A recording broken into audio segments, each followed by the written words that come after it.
La maturité spirituelle ne se mesure pas aux sensations. Il y aura des matins où tu percevras Dieu clairement, et d'autres où tout semblera vide. Dieu observe. Viens-tu seulement pour ressentir quelque chose ou parce qu'il est Dieu?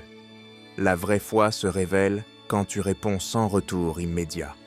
Chaque matin où tu te tiens là, même fatigué, même sec, tu dis à Dieu, tu mérites que je sois présent. Cette constance ouvre des portes que l'émotionnel n'ouvre pas. Si tu veux une relation stable et profonde, dis « Seigneur, je te répondrai même quand je ne sens rien ». Dans un village discret vivait un jardinier du nom d'Élior. Il n'était ni réputé, ni remarquable, mais son cœur était tourné vers Dieu.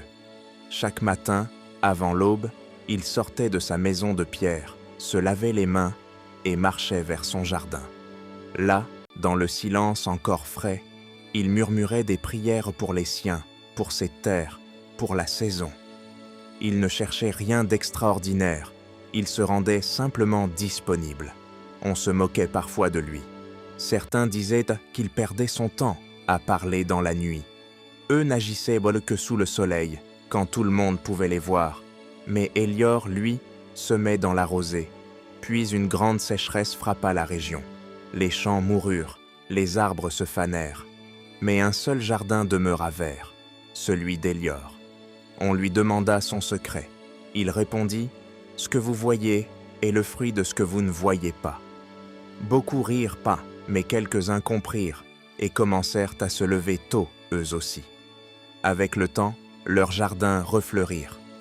La rosée avait dénourri ce que le soleil aurait brûlé. Cette histoire nous dit que les plus grandes œuvres spirituelles se tissent dans l'invisible, dans la fidélité cachée, dans les rendez-vous silencieux avec Dieu. Prière finale. Père, toi qui vois nos cœurs dans la nuit, je prie pour ton enfant qui lit ces mots. Tu connais ses luttes, ses larmes silencieuses, ses réveils troublés. Tu ne l'as pas éveillé pour l'effrayer, mais pour le rencontrer. Que ta paix descende sur lui maintenant. Qu'un souffle nouveau remplisse son être. Que la peur s'en aille, que la confusion se dissipe, que la fatigue intérieure se brise.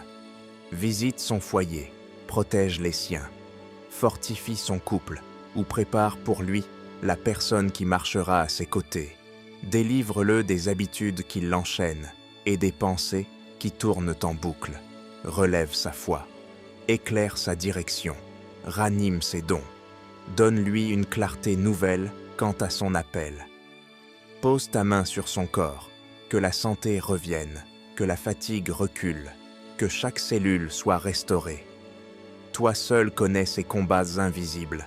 Alors, viens comme consolateur et défenseur, et chaque fois que tu le réveilleras entre 3 et 5, qu'il reconnaisse ton appel, qu'il dise « Parle Seigneur, ton serviteur écoute ».